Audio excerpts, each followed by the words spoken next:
April 2024, and we have a new book to discuss, a book which is currently making waves, a book which major newspapers have chosen to give significant space to, which leads me to the assumption that the book must be worth reading. And therefore, we are discussing it today. We have Shanti Menon and Usha Pasi, both based in the United States, who are going to tell us about the book. Now, just a word about the modus operandi of this book club.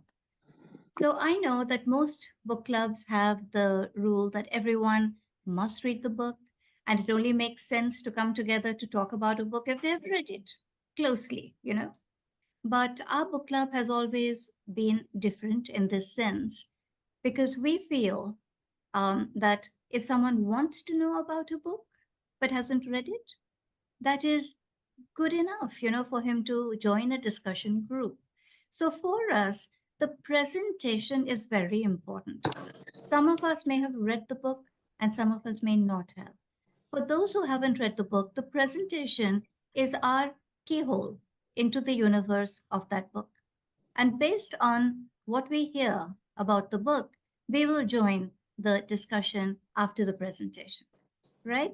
So we've been going on with this premise from the year 2001, believe it or not. 23 years and still going strong. We have changed our venue. We have changed the physical space to this, online meeting, but the book club goes on. Now, today we have a book by Lakshmi Murdeshwar Puri, which is, well, a story with against the background of the freedom struggle. And we have Shanti Menon and Usha Pasi to tell us about it.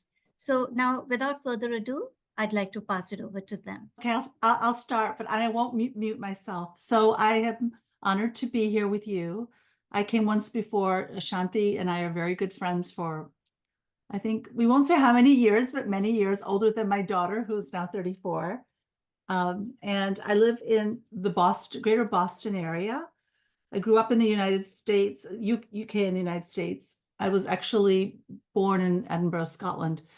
So this book, actually, I was interested in it because Shanti told me about it, and also because it starts in the early 20th century, which is the time at which my grandmother was growing up. Both of my grandmothers were growing up in India, and my father's mother was living in Punjab, and she had grown up in Amritsar, gotten married, had 2 children, and then went to medical school in the 1920s, I believe, on a Christian medical school, I think in Ludhiana. And then she had two more children after she went to medical school. And it's always been talked about in my family what a remarkable thing this was, that she was educated in this time. My family is also, on my mother's side, were refugees in partition. So I was curious to read this book about how women took agency, or how they lived their lives against the backdrop of the freedom struggle, which I only know from my family as a family story. That's a little bit about me. Shanti?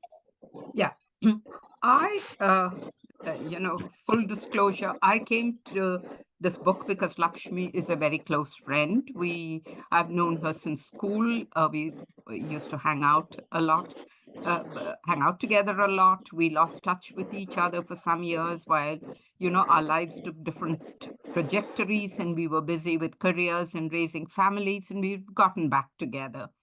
And so I know her. I knew her parents, and so this is an interesting story for me. I live in the United States, like Usha. I live in Michigan, and I work very closely with an organization that we work with South Asian survivors of domestic abuse, and I have a background in gender studies, so I am very interested in the stories of women's lives and how these and how women's lives are shaped not only by other women, but also by men in their lives and the circumstances um, uh, in their lives, because I don't think women have complete agency to shape who they are and what they become. Um, I have a story that is similar and yet different from Usha's. I have an aunt who, in the 1920s, late 1920s, went to the UK and studied. She got her did her masters at the London School of Economics, and then went on from there. And what struck both of us in reading the story, and which has not been mentioned, is that this is the story of a woman of privilege supported by powerful men who who shaped her trajectory. But it is also the story not only of one woman, Malti, that's Lakshmi's mother, and her uh, story, but it is also the story of other women who were strong, who had ambitions and desires, but who didn't get where she did.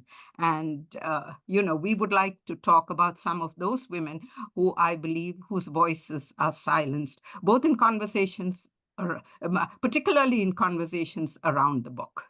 So our approach is going to be a little different from some of the reviews that we have read.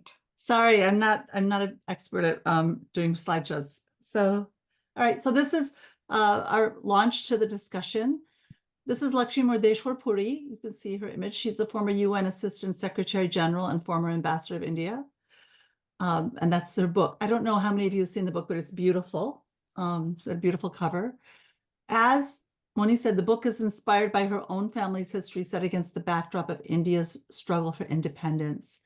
And the other interesting part of this book is that her father and mother exchanged many letters. She has those letters, and she's used those as a context for the story. And she actually draws from those letters in the book. And the book is described as a love story between her parents in India. And there's a great deal of poetry and literature embedded in the story. This book begins with this Abhanga Muktabai, and it's an analogy for the power that women can take. And I'll read it to you. The ant flies into the sky. She swallows the sun. Another miracle. A barren woman begets a son. A scorpion burrows down to the nether realms, and Shisha, the snake king, bows his head at its feet. A fly gives birth to a hawk. Muktabai sees all. Muktabai laughs. I was really interested in this. I'd never heard of this before, obviously, because this is not my history, frankly. But clearly, these notions of poetry and literature are very important and part of a lived reality of Lakshmi and her family. So I wanted to make sure that we all read it and could think about it as we talk about the book. This is a list of, Shanti, do you want me to run through the characters, or do you want to do that? Yes, and the reason why we put the characters together is Usha and I read the book very differently. Our responses to the book were similar and yet different. And having grown up in India and being familiar with Indian names, I didn't have trouble with the names. But Usha said that she, for her, it was a little bit of a struggle keeping all of the characters in line and understanding, not understanding their story, but understanding where they fit into the picture, because the way the book is shaped, people come and go. It's a story of multiple people in the book. And interestingly, Usha is not the only one who felt that. I have friends who read the book and thought that there were too many characters and too many people coming and going. So we thought giving a list of characters at the beginning would help to lay the groundwork for the conversation. Right. So I would say that, I've read a good bit of Indian literature, but literature written by Indian authors. I think for when you read fiction, though, it's useful if there are many characters to have a character map at the outset. And that's what I meant. There were also points in the book where there were references to parts of Hindu culture Hinduism that I did not know, so I looked them up. And that happens on a lot of books that I read. But particularly this list of characters I thought was important to understand. So Baba and Ai are the parents of the main character, Malathi. Malathi is one of 4 children. Her older sister is Sureka. Yeah. Sureka, her sister Kamla, Malathi, third child, and then Govind is a brother who's born early in the book. Malik is her sister's husband, and Sureka is married early in the book. And Sureka is Malik's second wife, and they live in Avada. They live in a different town. So Malik's first wife's name is Ma Sahib, and she is depicted in the book as mentally unbalanced. She lives next to the main house in Chotagar with her daughter Sarla.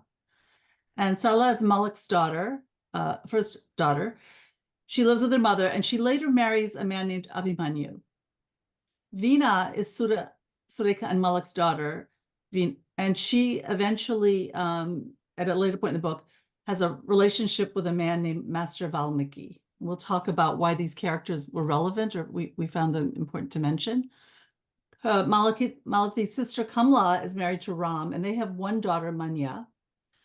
And Malathi's great love of her life is named Guru, and he is, first they meet at Elphinstone College. They eventually fall in love and they get married. They have 2 children. The firstborn, at least 2/3 of the way into the book, right, Shanti? And the Yes. last born at the very end of the book. That's about at the moment of independence. Ambutai is an interesting character. She is a single mother who lives with Baba and Ai's family, and she helps around the house. And then Hema Kaki and Mohan Kaka are a couple that Malathi and Kamla live with while they're at Elphinstone College. They're away at college in Mumbai, and they have to live with somebody.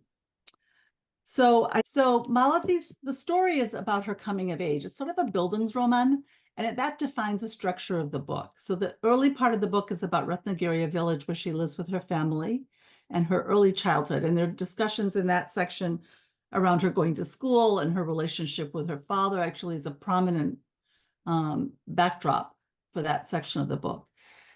During that period, her sister gets married, and it's, I think, when they come back that their mother is dying, and she dies. She dies after giving birth to their brother. And then her father is depicted as being progressive, and he arranges for them to study in an ashram, an orphanage for girls. And it's her brother-in-law, Malak, who helps pave the way for that and ensures that they can go there. They spend several years in the ashram, and then they want to go to college. Again, her father said, you should go to college. And it's her brother-in-law who actually paves the way once again and helps them financially to go to college at Elphinstone College. And she has changed a lot during this period when she's been living in an orphanage, and she's met a number of people who are quite different from her, children who are orphaned. There's some interesting stories in that section, particularly one, there's a British woman who teaches there, and they're quite enamored of her. And during that time, it comes out that she had an affair, or I can't remember if she was married with an Indian man, and has a child, and she thought the child had died. It turns out that child is in the orphanage and grows up in the orphanage. That becomes apparent, and the child is actually very upset about the fact that her mother is British and her father is Indian, and that she was abandoned. And she will not bond with her mother as a result, because she wants to be Indian and not half Indian and half English. There's a real point about that in the story. They make a number of good friends there, and in the ashram. Then they go to Elphinstone College, and that's where she really, I think, flowers. She starts playing. She likes to play sports, Malathi. She and her sister make new friends, and against that, there's the backdrop of the independence movement. One thing that's mentioned several times in this phase is how the independence movement is somewhat subterranean. People are concerned about their participation, that they're going to be injured professionally or personally. In fact, her brother-in-law is pretty strict with them. Don't do anything like this. Don't get involved politically. Malathi develops a relationship with Guru, and they are together for a long time before they get married. And I think I'll leave the details of that for more of the discussion about the compromises they make. But she has to she's depicted as somebody who's very strong and independent, and Guru is really worships her like a deity. So there are many there are poems and things that he recites to her. These, I think, are all taken from the letter, and he basically talks about her like she's a deity. The notion of tradition and modernity, we wanted to make sure we put that in there because there is this, I think, subtle underwriting in the book that what is Indian society and how women should act, but how they aspire to be. So there was I don't know if this is precisely the place to make this comment, but early in the book, there's a discussion of women and how the women are discussing at a marriage, their relationships with men. And they're being very blunt about intimate matters. But they also it's very clear as you read this that they're traditional Indian women and they can only do certain things. And this happens at numerous times in the book. And finally, there's a long strain of discussions around Indian independence, including Malati meets with Annie Besant, and then she also meets with Mahatma Gandhi at some point.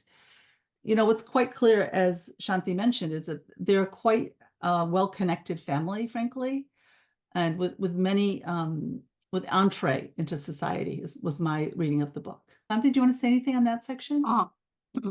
Yes, we were quite struck by the fact the women definitely were more interesting for us than the men. But the men particularly were a mix of contradictions.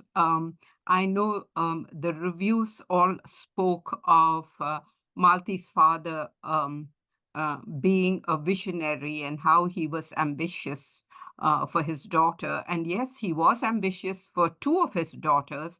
They went to college, and but he was also the man who got his oldest child married at 15 to a man his age.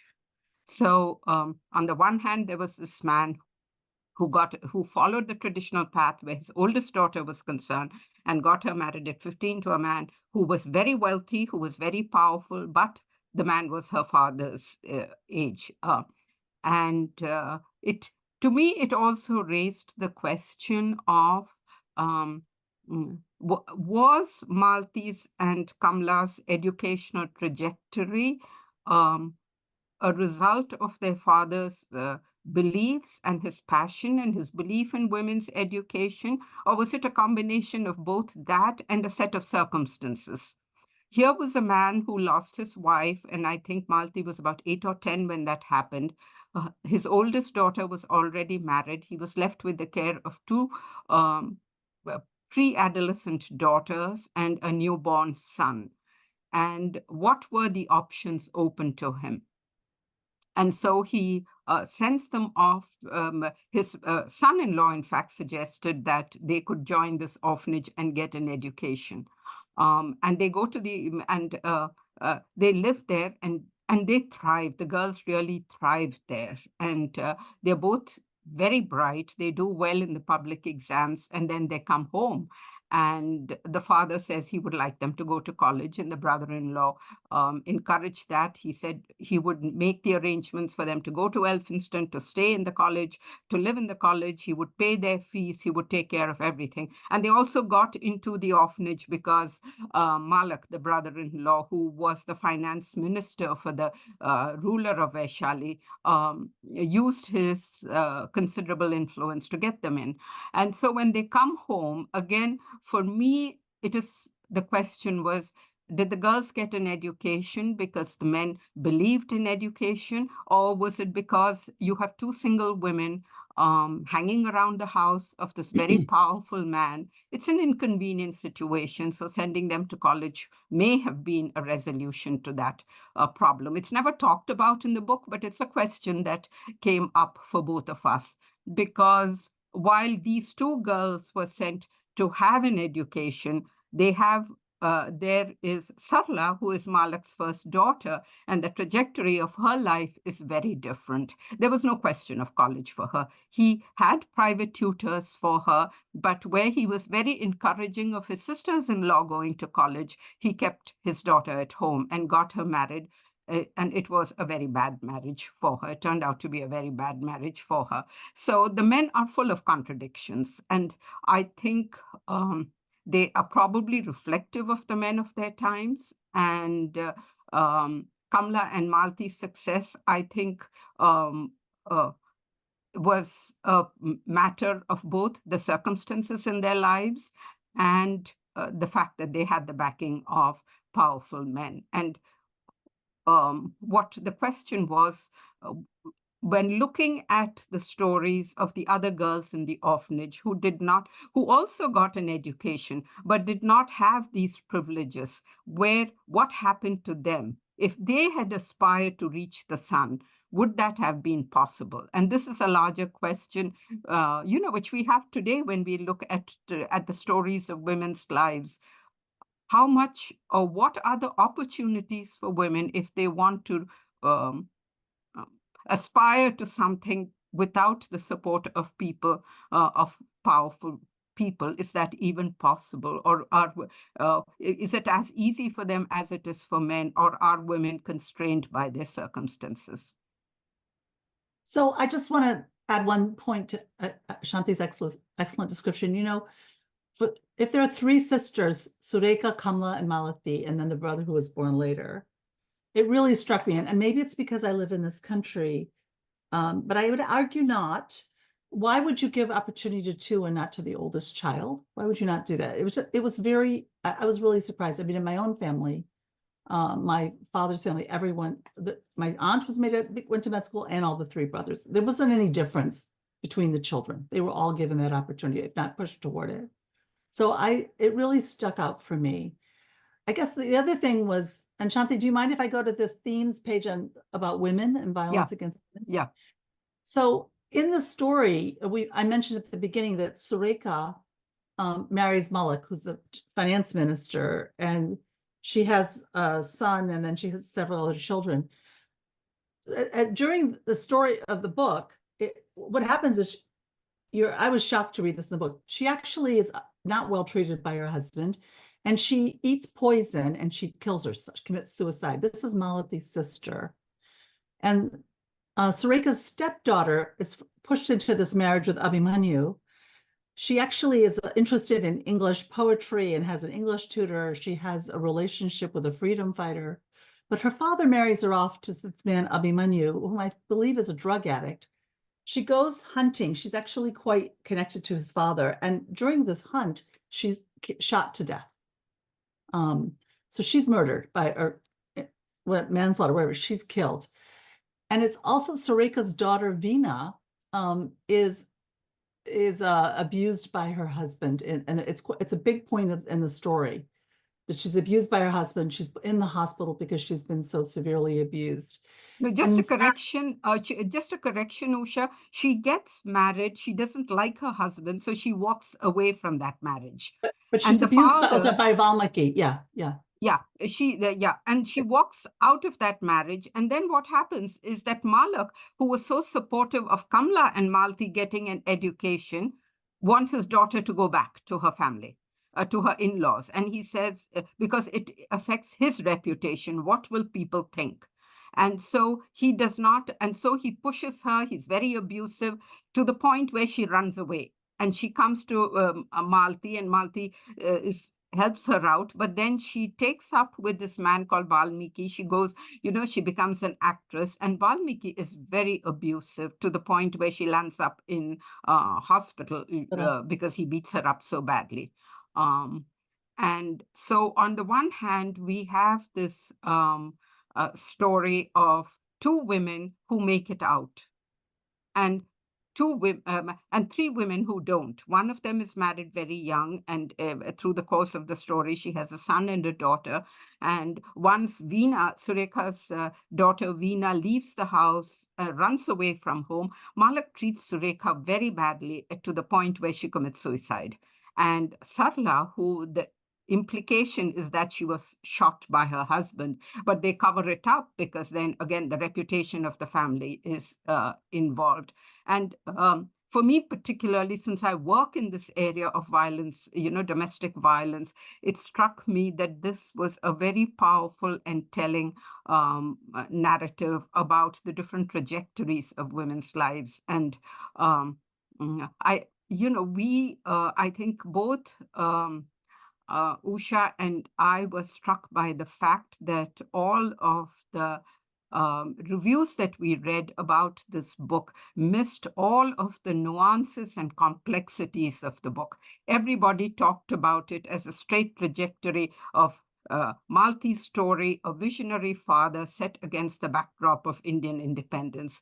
And you read that and it sounds so blah. At least it sounds blah when you read that blurb. But the story is very complex. It has a lot of layers. It has the story of all of these different women whose life trajectories are different based on the circumstances of their lives, their parents, who they are, what are the opportunities, and the fact that Malak was uh, the way he treated Sarla, Surekha, and Veena, his second wife, and even his first wife. I mean, he set her aside because she was married. And if you read a lot about women and mental illness, probably the pressure to have a son, to know that she had reached an age where she could not have a boy. We don't know the dynamics of that marriage. We don't know if that created a stress where she became mentally unhinged. Women's lives are complex. And so, given all of that, and then on the other hand, he supports Kamla and Malti. And to me, that smacked of a little bit of a support of convenience, because what else would you do with these two motherless girls? You don't want them hanging around your house. So, and the father was willing to support an education.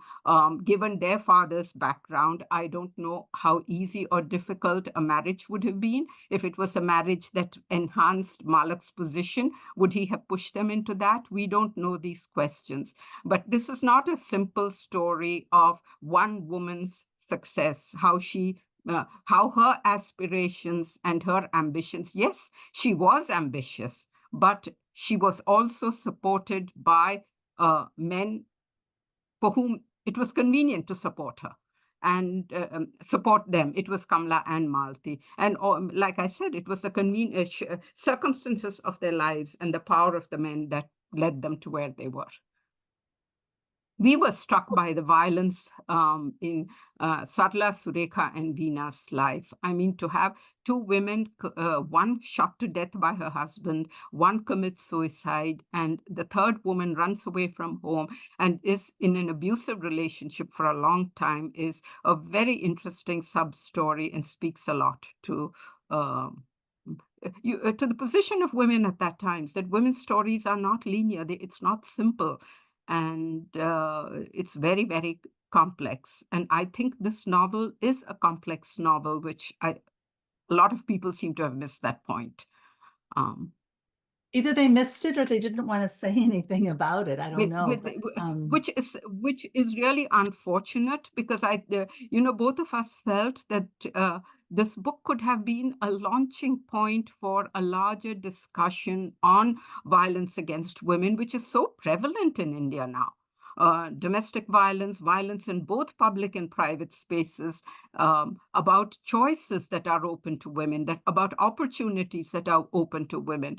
It's very simplistic to say that if women are ambitious, they can reach the stars. They cannot. On their own, how many women can do that?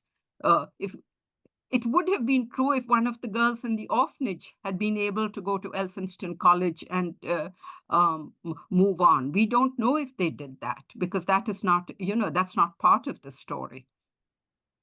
So, I mean, I guess I brought that up because it was so obvious. It happened all in one family.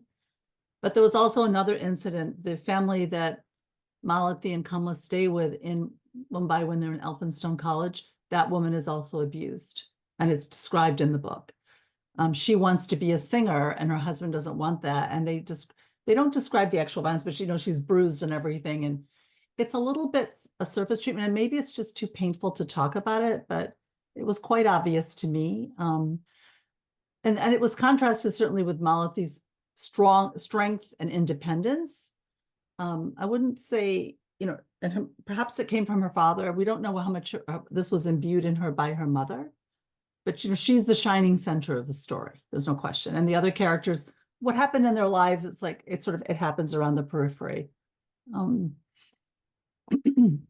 It could be highly realistic, but it does give you pause when you read it, frankly.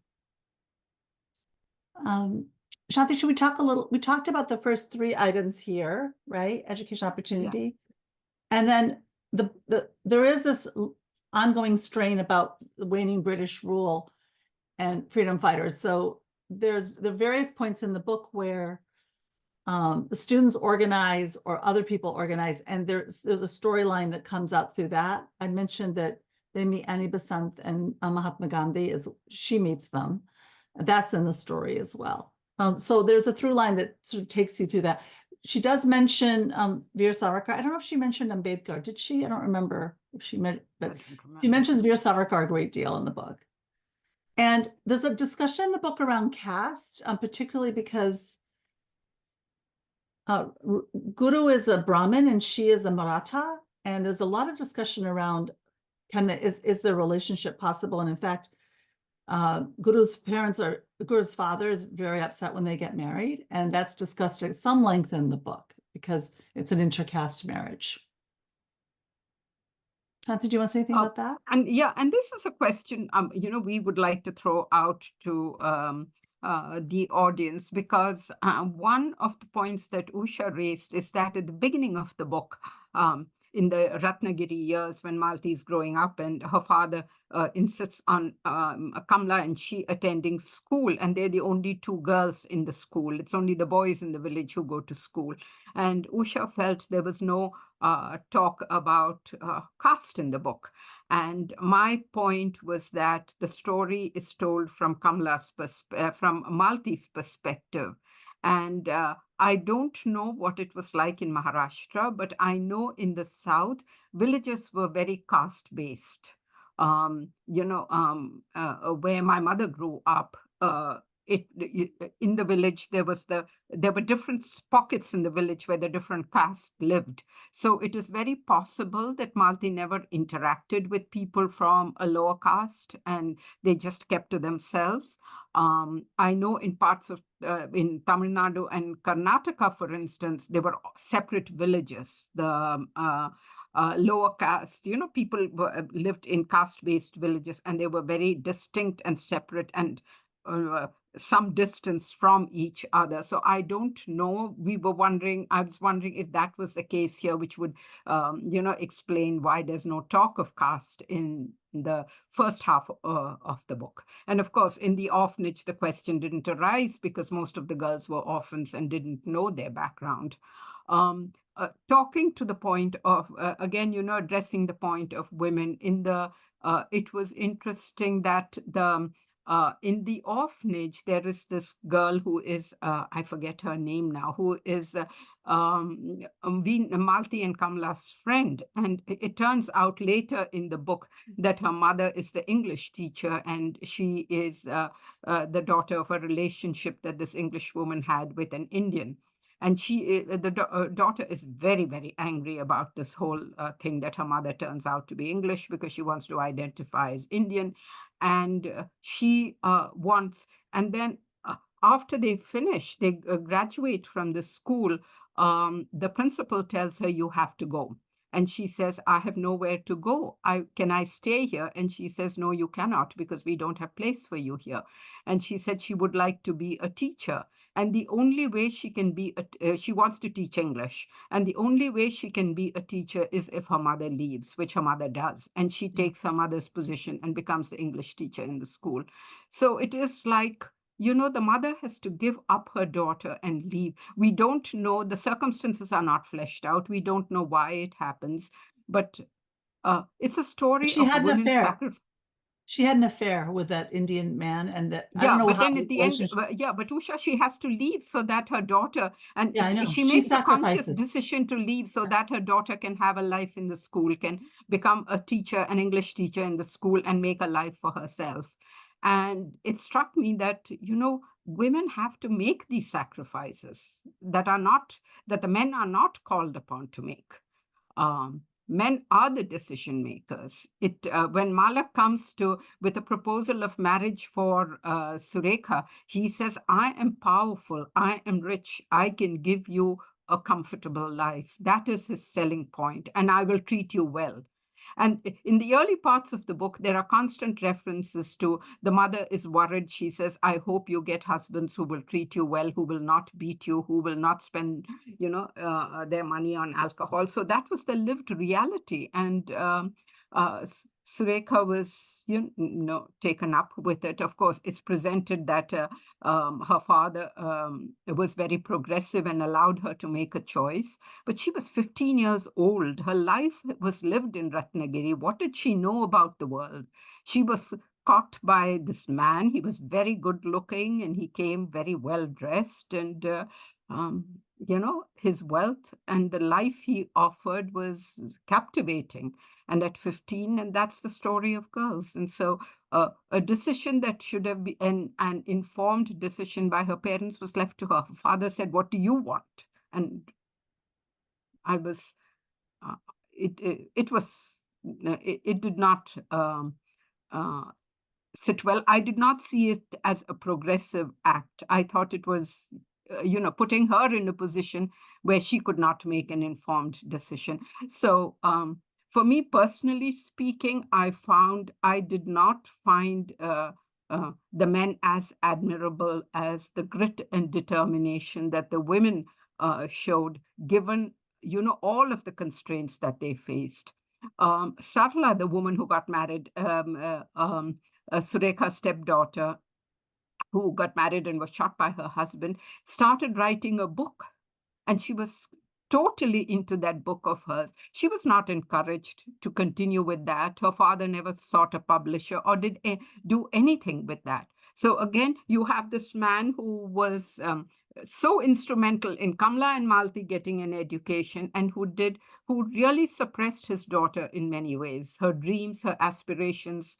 And she could not reach out for the son because the circumstances of her life, her father's position, everything did not allow her to do that.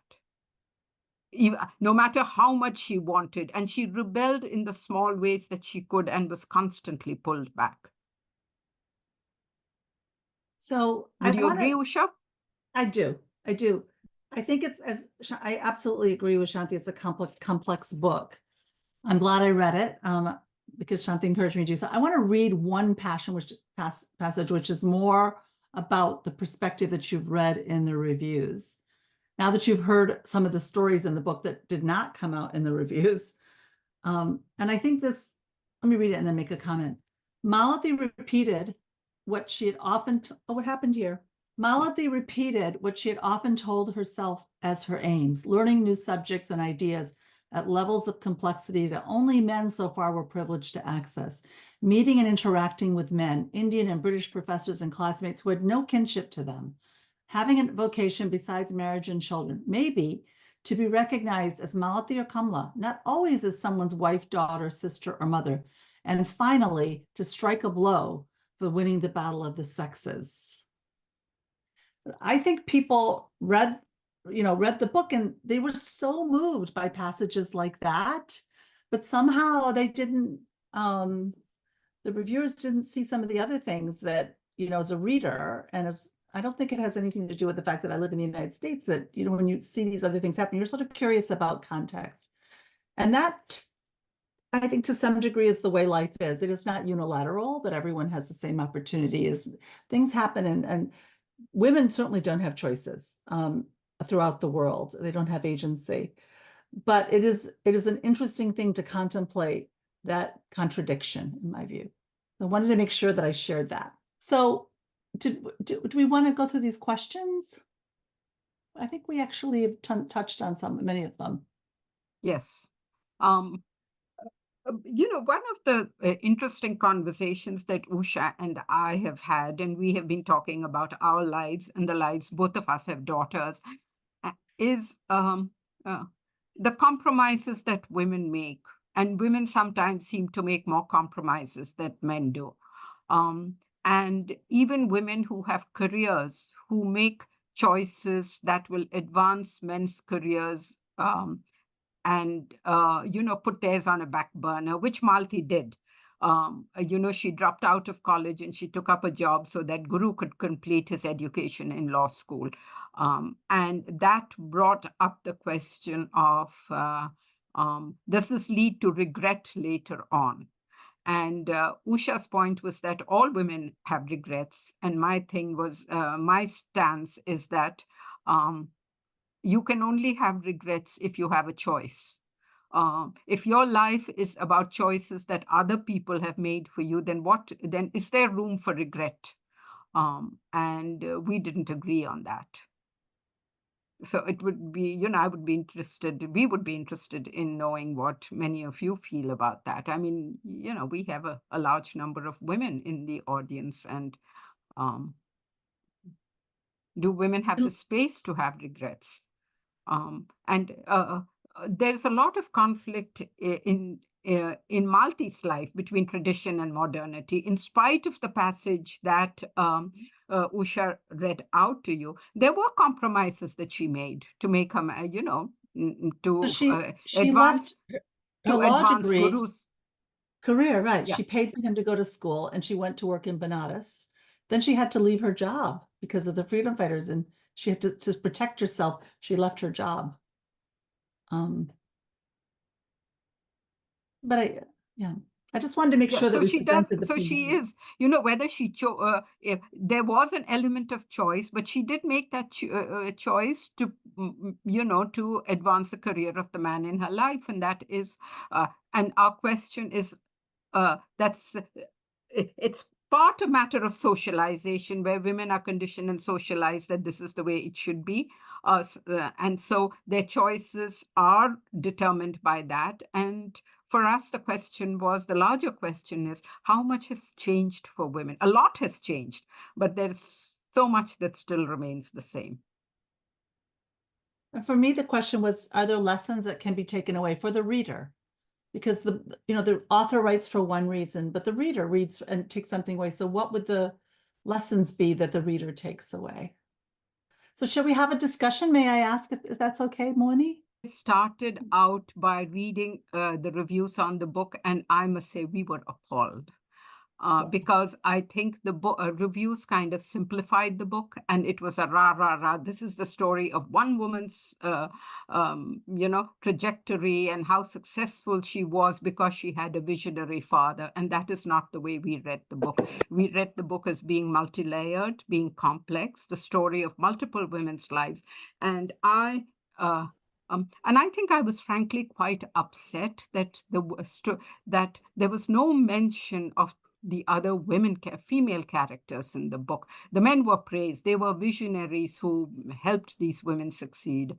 They were not visionaries completely. They were men who were full of contradictions. They were complex men whose ambitions always came into conflict with whatever they may have wanted. And I think it was their ambition that played a role. Malti's father was in a difficult position.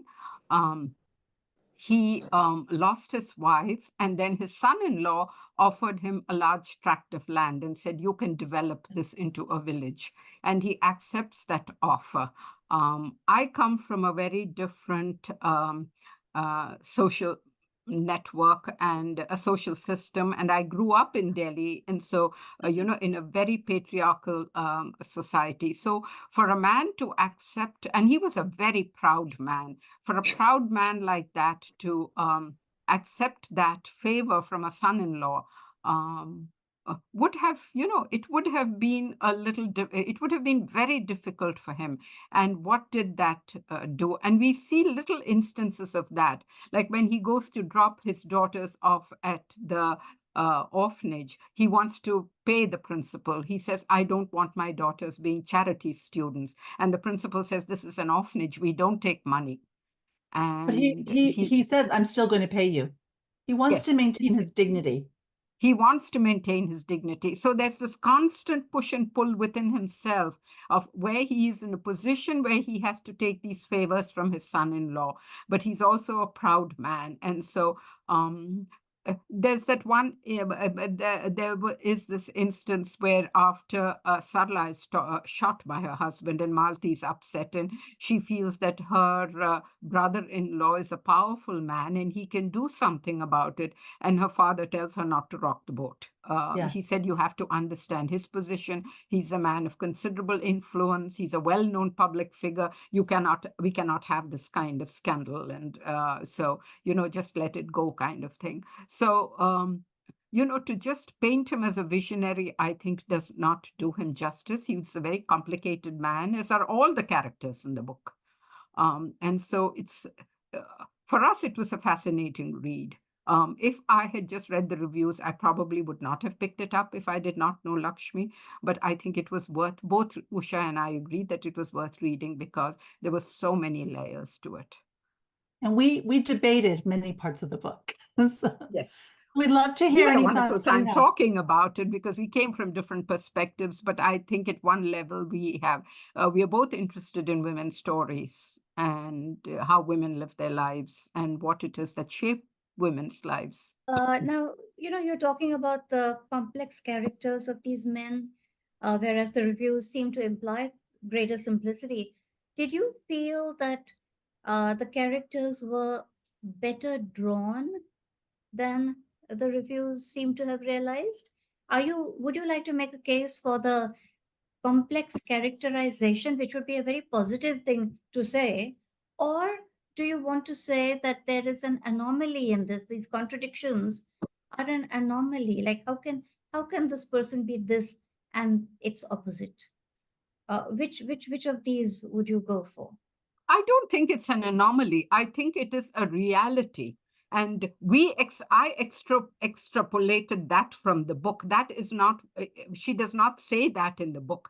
But the very fact that when you look at, if you understand the social setting of India at that time, here was this Malak who was powerful. He had two sisters-in-law, and it is remarkable that he took on the responsibility of his, father-in-law and his sisters-in-law. He could very easily have married Surekha and said, "That's it. I'm not going to have anything to do with your family."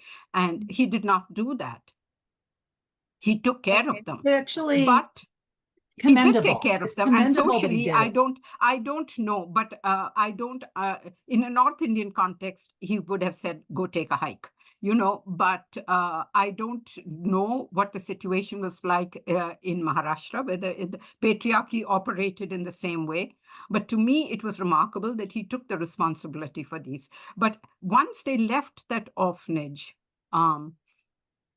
for him to have two unmarried women hanging around his house, what could he have done with them except they wanted to go to college? Okay, so let them go to college. Well, actually, in the beginning of the book, after Ai dies, Malathi's mother, they have this Ambutai, this woman who takes care of them, who works in the house. She wants to go with them to the next, they're moving. And Baba says, you can't come with me. What would people say? I mean, so they're very conscious of the perception. I think Baba would have taken her, except she says, I cannot come unless you She marry wanted to be me. married to And him. she wanted to marry him and he wouldn't Yeah. marry her. And she says, you are such a progressive man. You believe in widow remarriage, but you are not willing to marry me. And he says, I'm still devoted to my wife who has died, and I cannot imagine another woman in my life. So she abandons her son and she disappears. And then, we're told she resurfaces later. Can I interrupt there, Moini? Yes. First of all, if you look at the name Malak Yeah. means owner. So he's already been looked upon as the big man. He owns them.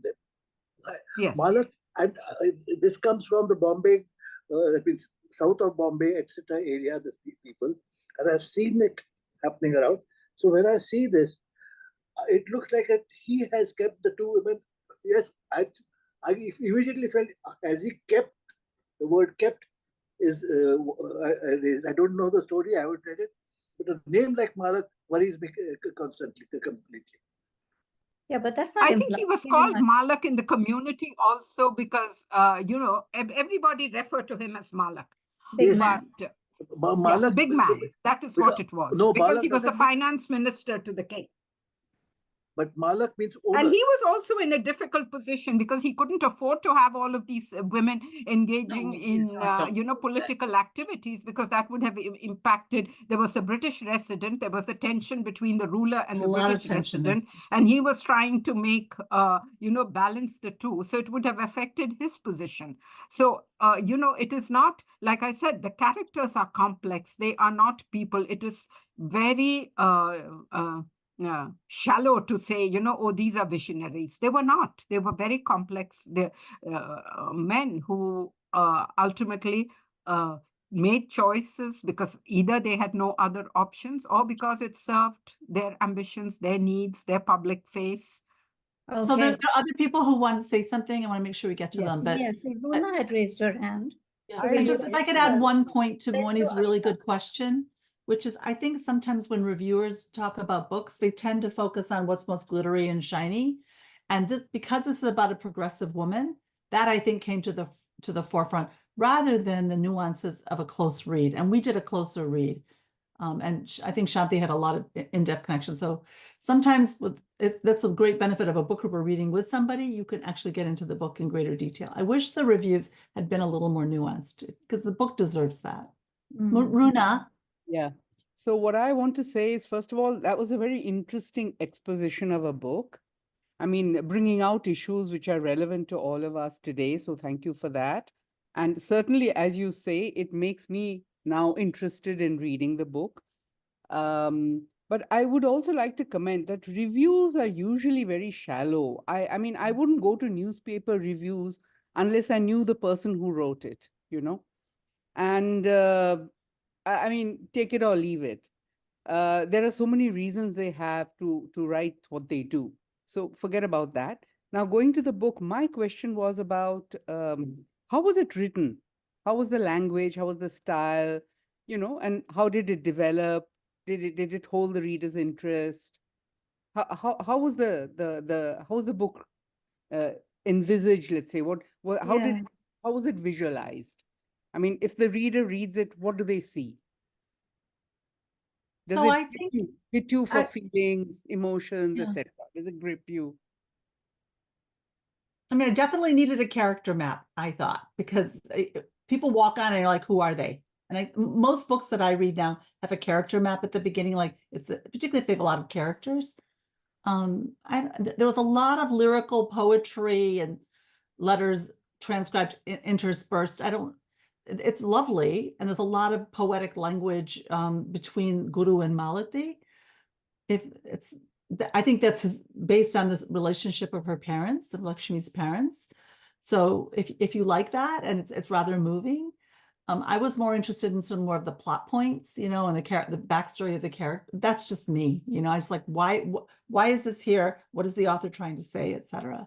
So there were some pieces when they talked about living in the Ratnagiri, and they talked the mango. So there is some painting a backdrop, which I thought was sweet. But Shanti, what do you think?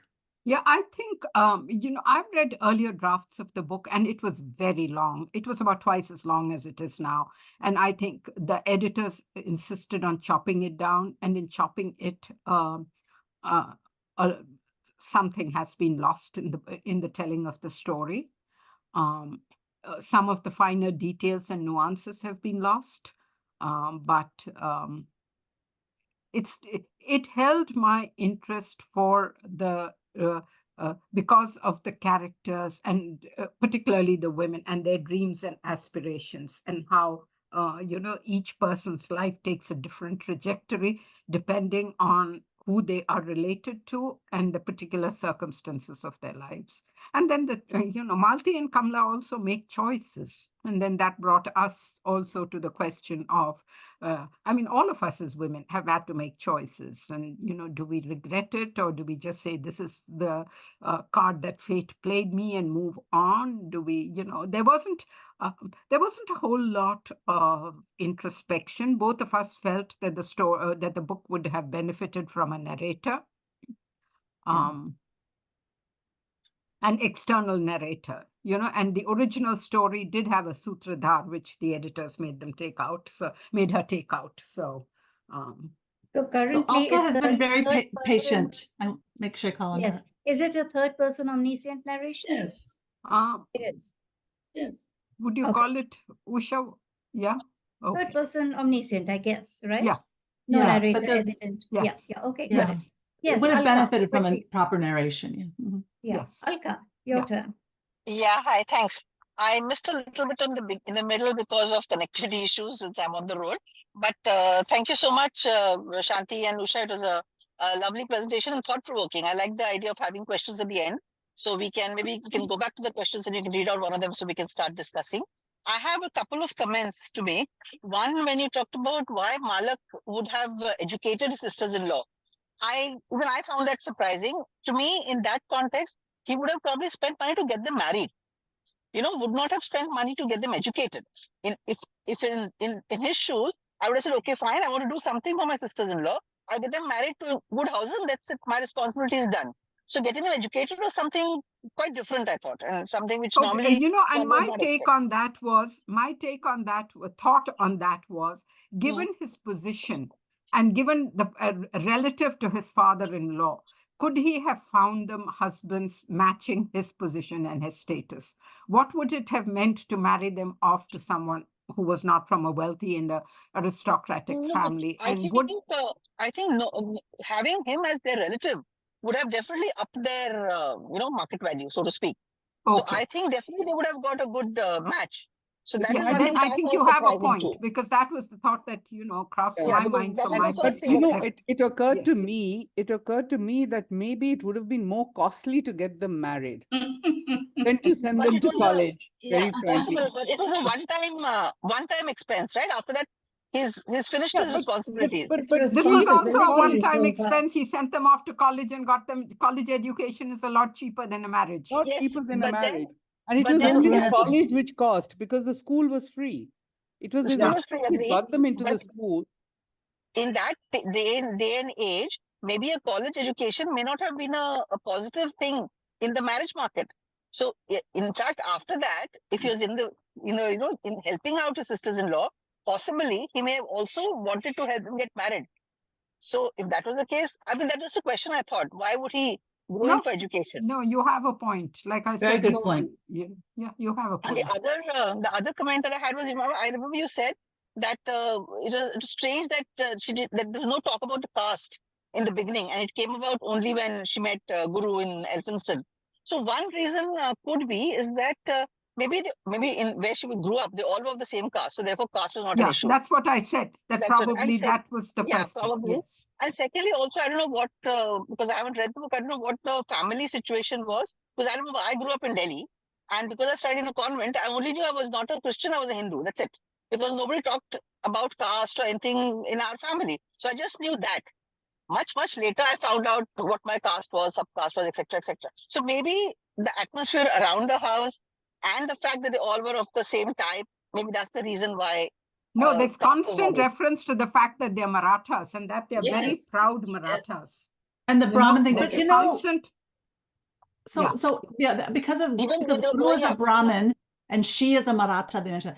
But if you're involved in the freedom struggle for independence in India, and you meet Annie Besant and you meet Mahatma Gandhi, I just wondered, like, did that actually permeate? It would be like being in the civil rights struggle in the United States, writing about your upbringing and never mentioning the civil right, the position of Black people.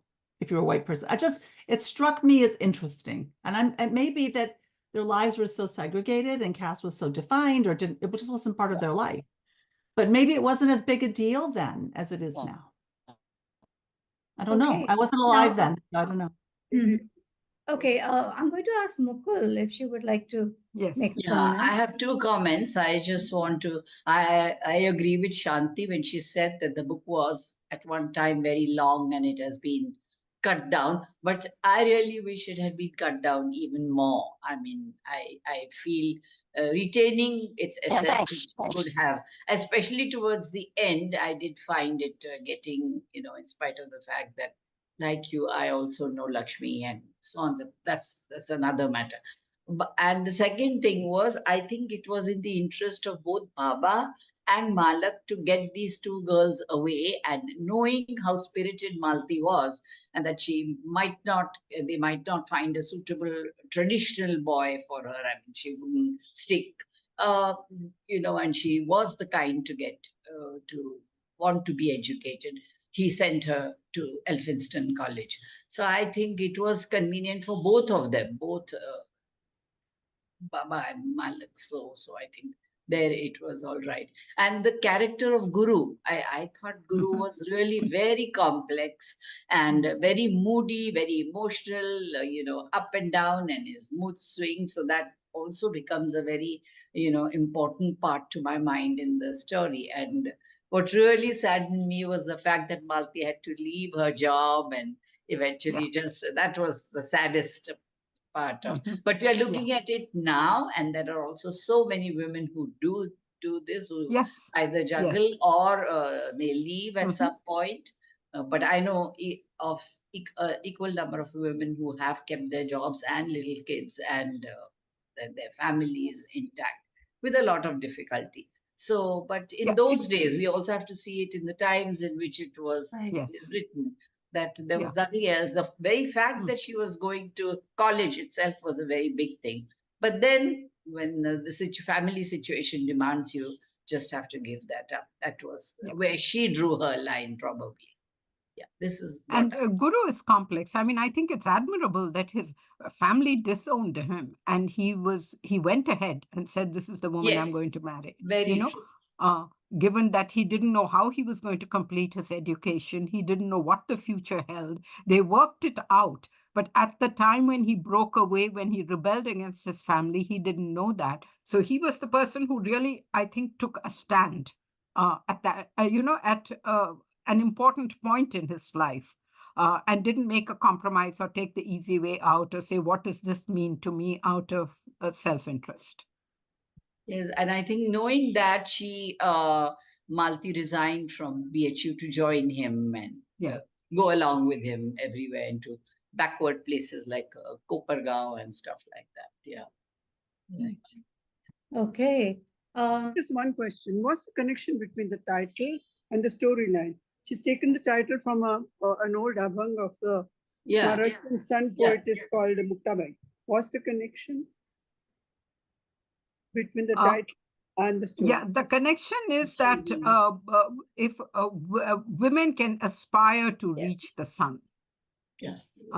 and that if they are ambitious and they are, at least that's the way I understand it, that if they're ambitious and they are driven, they can aspire to reach the sun. And I think that can be a little bit of an idealistic view, because I don't think it's as simple as that. Yes, they can, given that the They can. circumstances align. But I think it's not every woman can, but some do, and Some they do do, get Yeah, the yes. some do. And support even then, from. and even then, Yeah. yeah, yeah. Mhm. Yeah. So in this novel, does Malti, I mean, is she presented as someone who not only reaches the sun, but even swallows it? Is that how she's presented? She overcomes all odds at a time in her life, but Yeah.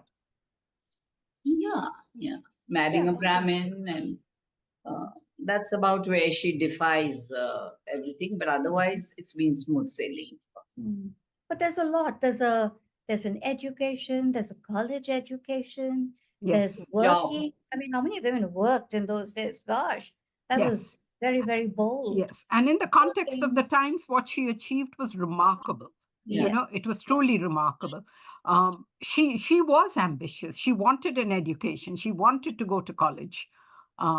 That's And why Shanti, neither of the men could stop and get her married because she was rebellious that way. She wanted to do yeah, this. she was So they knew that it would be a disastrous yeah, she marriage. was a strong character. Yes, formidable, I would say. Okay. Yes. Yes. Sunita, let's hear you now. I just want to add to what Runa said, that thank you, Shanti and Usha. I think you've made this, I want to read this book now. You just made it so interesting for us. But what is still playing in my mind, and I have a feeling it's going to stay with me for a long time, is your slide on the themes and the question that you spoke about, Shanti, which says, do women have that choice to, or the space to have regrets? And that's, I think everybody does, don't they? Why do you feel that?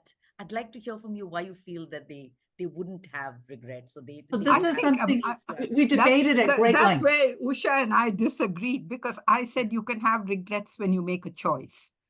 And I disagree with When that. you have a choice and you make a choice, then you can say, I wish I had chosen differently. But if Yes, somebody wish else is the word that comes. decides your marriage, you know, what regret can you have? I wish I'd been born into, I wish my parents had decided differently. But that's not your, it's not a regret that comes from a decision that you made. choice. Then you're more or less saying, I wish my life had turned out differently. But when you make a choice, like you make a choice to, give up a job and move location to another town, for instance, or you decide to give up a job to stay home to raise children, those are choices you make.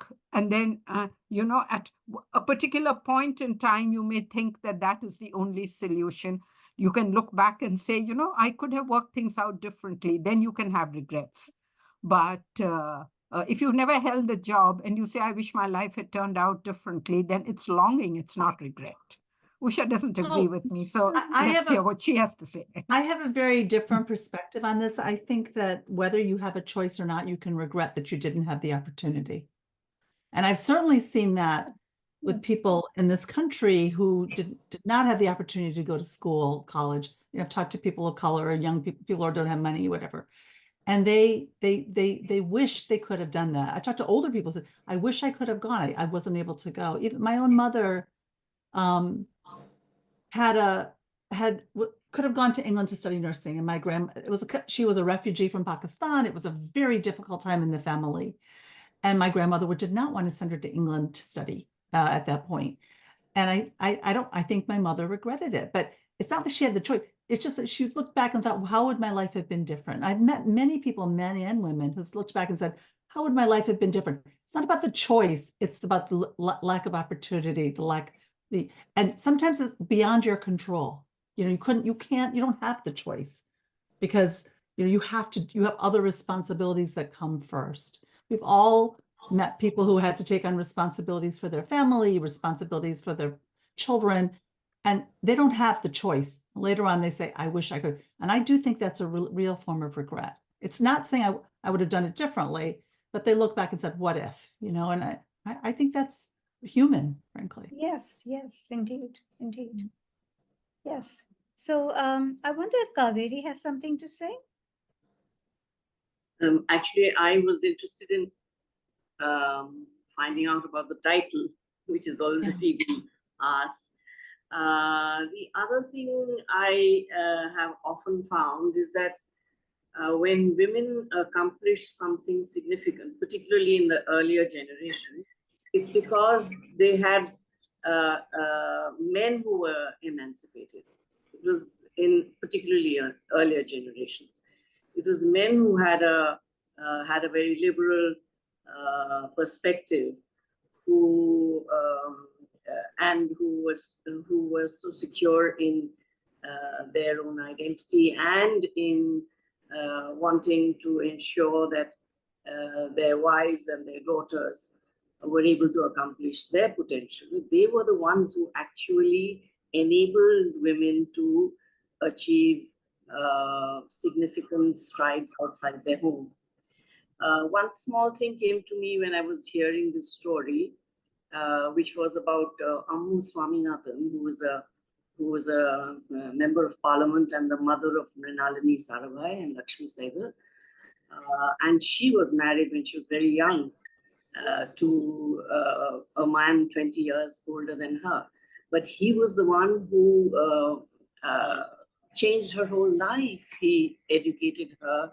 He gave her, enabled her to discover her potential, encouraged her to have a professional life.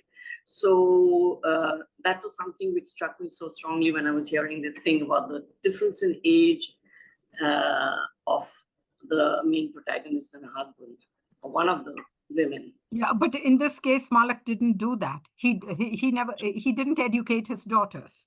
So So you know, he had a is the different set of rules for his daughters Right. and There is a the different set of rules. Right, Yes. right. And There's the so difference. our point is that a lot of times women's lives are shaped by Absolutely, the they're shaped. circumstances Oh of yes, their and birth. in the generation that this book deals with, that's what I have found, that that was my experience in our family as well. That was enlightened men who made a difference to Yeah, the and my women point who is he was stepped not outside. an enlightened man. Right. I think it was Right. a matter of expediency rather than Right. enlightenment. So Because an enlightened man would have educated all his daughters. Correct. Correct. So my point was that women's agency in those generations was often derived from the support of the men in their lives in those generations. The I agency. think that's true. I think that is true for a lot of women. What happens in families where resources are limited? Right. You can have a very bright daughter, but families may choose to educate the son. I have seen that happen. Right. So, in our generation, it's much easier, but in older generations, women who accomplished something outside the family hearth were those who had, enlightened support from the men in their lives. So the agency that women had then, now many of us do not need that crutch. Yeah, And it's still it is still a matter of privilege. Yes, I guess it is. Yeah. Because Mukul, I'm talking about. were you saying, did you want to say something? Yes, Mukul? to Shanti. Shanti, taking up my point, that I began with, Baba had also made a promise to his dying wife that he will educate the girls as much as possible. So Yeah. that was one of the things.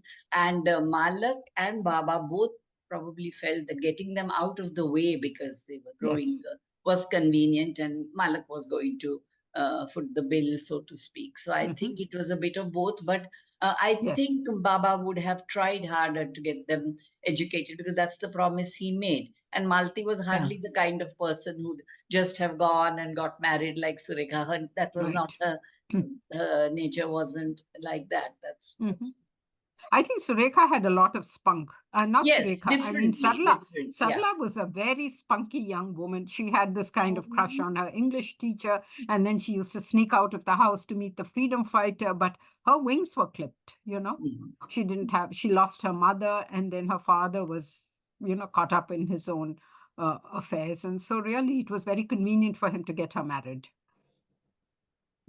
Okay. Yes, so let's see now. Does anyone else want to weigh in? Paki, I see you there. Would you like to say something? Actually, Moini, I have not been able to follow the plot of the book because I haven't read it. And I follow the questions that have been raised about the book, but I'm not in a position to comment about it because I haven't read it. Rita here. Rita, you've read the book. Do you have anything to say? Yes, Shanti. Thank you for calling me in. In fact, I have to say something about the men. I think they have not been spoken about much. I want to also just mention, before I mention the others, I want to speak about Guru, Mohan, Malak and Baba. I just want to mention Mohan. I feel Mohan was a very, very strong person who was a high caste Brahmin, and he marries somebody who is a singer and who is from, who's equated to be a brothel. She is the daughter of a prostitute. And he marries her, and they have a very good relationship. Yes, there was that issue about that he's doing, he's subjecting her to abuse, but she was totally with him in the freedom struggle. And it was known only at the end that she knew all about it. So anyway, I just want to mention that I found he was a very strong character. And as I think Kaveri said that it is the men who were enabling. They were very enabling. And then there was Guru, who gives up who goes against his parents' wishes. I mean, he was from a high caste Brahmin family. Father was a very eminent lawyer, and he goes against that. And that is what Malti says, that if he can give up something for me. So Malti never really, compromised. She was a very strong woman. So she said, if he can give up for me, so I must give up for him. And whatever may be the case, but always when a decision is made, one expects that the man is going to be the protector and the provider, etc. So I feel nothing. I see that I don't see any imbalance in Malti giving up her position, because Guru had made a very big sacrifice for her. But he did worship her, and then he was very loyal about it. As far as Malik is concerned, I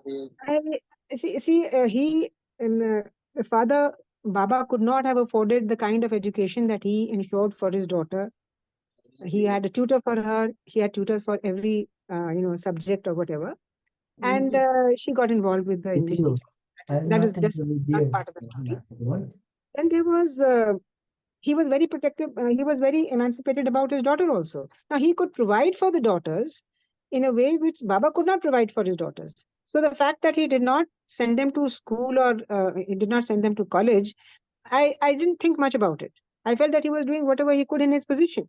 He was in a position where he could afford that for him. After all, there are people who send their children to the best of schools, and then there are those children who go to government schools. So it is depending upon your status. As far as Baba's status was concerned, he helped him, and I thought that was very nice. He was the biggest enabler, as far as Shanti says, that it is circumstances which were responsible for Malti reaching that stage. Now, much has been said about Baba not, educating the first daughter. When she was the first daughter, maybe he did not think like that. But then he had two more, and by that time the Surekha was grown up, so she grew up the traditional way, and then. But much is made about that when he did something, he called her and he asked her that, do you want to marry him? And you are free to ask him any question you like. So whatever education that young girl had, yes, she was 15, but girls do mature faster. And she asked him that whatever she asked him, and then she is the one who agrees for the marriage. I feel that the role of men is being a little underplayed. A lot is being said about women, women, women. I also felt when I read the book, that it is about women emancipation. But I think the role of men also should have been, I think it should not be totally set aside. And they're not all that contradiction. They did whatever they could. And Veena comes back, but he was very supportive. And what about his daughter, Sarla? She used to go riding, she used to go hunting. He was very proud of her. She was allowed to do all those things because he could afford it. He was in that state, he was in that thing. And I also feel that he did not send these two girls to keep them out of the way. In fact, Baba wanted them to be educated, so he got them educated, but he never let them come to the village. He didn't want them to come there. So that's it. That's what I want to say. I don't think your we point have is really well downplayed the taken. role of the men. We said the men were complex and their motives were not completely altruistic. They were not really, it was not all about, emancipating the women. I think there were a whole complex slew of reasons. Yes, he did. Malak, his daughter Sarla knew how to ride and she went hunting and all that. But that was all within the parameters of her social class. Right. The other thing I would say is, I mean, I think it was, I can't remember who made the comment about Baba promising his wife, i.e., that he would ensure his daughters had a life of freedom. That's one line in the book. Yeah. So just reading it, that's why did IE want the two daughters to have a life of freedom, the remaining daughters, and not the first one? I mean, so as in looking at the book, I was like, there's an image into a mother and a mother wanting something very important for her daughters. So I actually think mothers play a very important role in all societies. You know, men may hold a lot of power, but mothers are very influential. And I had sort of wished that that had been played out more, you know? Because I'm sure it was an operative factor. So, Okay.